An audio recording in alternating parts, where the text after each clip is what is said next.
Yep. Okay. Even better than Saints Row 3. All right, moving on. So, big news. Big. Microsoft. I think we woke up, was it Tuesday when we woke up to this news? Yeah, I think so. Like, literally was woken up out of a beautiful deep slumber. To the news that Microsoft bought ActivisionBlizzard for $95 a share, which equates to around, what was it, $68.7 billion? Billion dollars. There has never been, I mean, just to put it in perspective, I think they bought Bethesda for $8 billion, and that was considered huge at the time. Yeah. Dude. We got to get rid of capitalism, man. Like, it's it's officially gone too far. We can have a whole nother podcast about the effects of late stage capitalism and how it's destroying society. And we can all agree that it is. But there's so much to unpack here. Now, one of the gamer friends, Jack, on your guys' Discord, actually found a Reddit thread of a hero, I would say, that has compiled all the information that we know so far and is continuing to update it. And guess what? I will leave that link in the show notes. Just these show notes are stacked. Stacked with links, baby. So, but what he had mentioned is some of our concerns. So, we were all talking on the Discord about like Bobby Kotick and, like the sexual harassment and everything. And to me, I was literally talking about Phil Spencer's NYT interview last week, and I was giving him crap about how he backpedaled his comments on Activision Blizzard, and now I kind of get it. I also don't think it's a coincidence that Microsoft announced its board-initiated review of sexual harassment and gender discrimination policies mere days before announcing this transaction. Like, they're trying to get their ducks in a row, right? Yep. I mean, especially to like announce that news in the middle of the week would be a huge news item. It actually kind of reminds me of when like Spotify bought Gimlet, and that news broke at like Friday at like 5. Like no one was checking for that unless you were me. You were wondering if you're still gonna have a job, which I did. Good. But yeah, no, oh, thank God. But yeah, no, I mean, all this shit is just it's intentional. Yeah. And it's going to be going on for a few years, this acquisition. So, I mean, there's a lot of speculation, and I get it. You want to read the tea leaves, but there's a lot that's up in the air that we just don't know.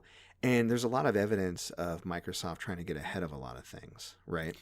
Yeah. So, I mean, we already talked about them announcing the discrimination policies because they know that people they would bring up issue about Activision Blizzard's current, cultural and legal problems that they're working with. And it's probably not a coincidence that Xbox has probably been sitting on this for a while and they decided to go ahead and strike while the iron was hot, so to speak. Yeah, I think there was I think maybe it was a Bloomberg article that came out that basically asserts it's like, yeah, because of all the shit that they've been going through, they were just like, well, we could make all your problems go away with $70 billion. What do you say? Yeah. And like, why would you say no to that? Your company is literally about to fall apart. Unfortunately, it gives Bobby Kotick the happy ending he does not deserve. But again, late stage capitalism. We can keep coming back to that. Well, we really could. He got like the Game of Thrones ending that no one wanted him to have. Yeah. So exactly. I really wanted to get torn apart by dogs. It just wasn't in the cards.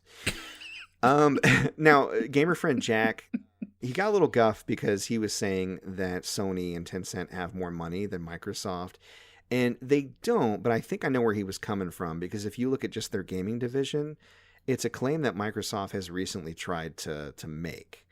They went out of their way to say that they will now be the third largest, quote, gaming company by revenue after Tencent and Sony.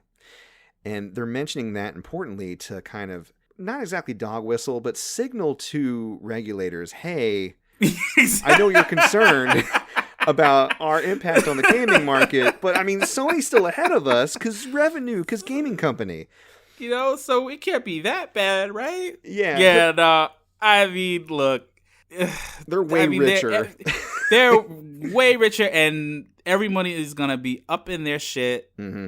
Up until this thing is done. I mean, I still think it's gonna happen, but they're not gonna have a fun time, which is how it should be. But yeah, But yeah, I mean, the concern is real because they don't really disclose how much money they make from their gaming. And they're trying to put up Tencent and Sony as competitors. But the thing is, okay, Tencent is more of a mobile market. And you could argue that King comes along with the deal with ActivisionBlizzard. But ActivisionBlizzard, like 70% of their revenue is from their regular, like their console and PC games. Only about 30% from King, right? right. So they're going right past the mobile market.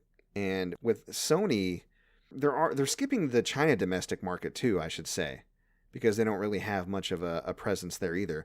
So they're kind of jumping past major markets represented by name-dropping Tencent and Sony to carve out their own huge fiefdom in the gaming space. And I think that's what regulators are going to be looking at. Again, like you said, I think the deal's going to go through ultimately, but maybe they're trying to get ahead of having to lobby, spend too much money, try to get, because we buy politicians in this country. It's what we do. So maybe they're just trying to save themselves some money in the long run. Who knows?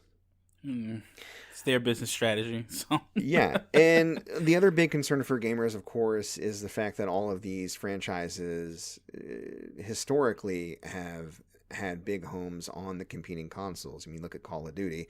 Everybody that plays Call of Duty on PlayStation is probably sweating bullets right now. Yeah. They've said that they don't want to break up the communities, and they've made a lot of platitudes. That really means shit to me. We've seen what they've done with Bethesda. I think anything existing that already has contracts drawn up for dropping on other consoles, they'll probably let that go through.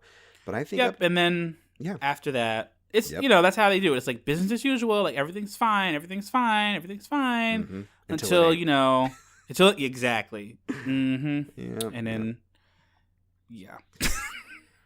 So, I don't know, man. Sony is going to have to pull a miracle with Spartacus at this point. Maybe they have to buy Nintendo now. Let me stop. Yeah, right? Japan just has to solidify because America's become too big. And, I mean, oh, man, it's the Disney thing all over again. I'm excited because if anybody was going to buy ActivisionBlizzard, I am glad that it was Xbox because I feel like they play with others better. They share with Nintendo and they are open to cross-platform this or that. Sony likes to take their ball and go home, right? They do. If anybody was going to buy them, I am kind of glad it was Xbox. But again, Xbox is so huge. And, this is the snowball starting to roll down the hill, so to speak, that could tip the balance to where we're not going to get that healthy competition. And then we could be looking at some issues down the road. So hard to say now. But huge news, either way you look at it. Oh, my God. Yeah, I mean, we're going to, unfortunately, be talking about this one for a while. So, can't wait for the developments. Yeah, no. I'm looking forward to hearing you guys talking about it. I know we're probably going to be bringing it up from time to time because developments are going to occur. This is going to be a years-long process. Yeah. For sure. This is major.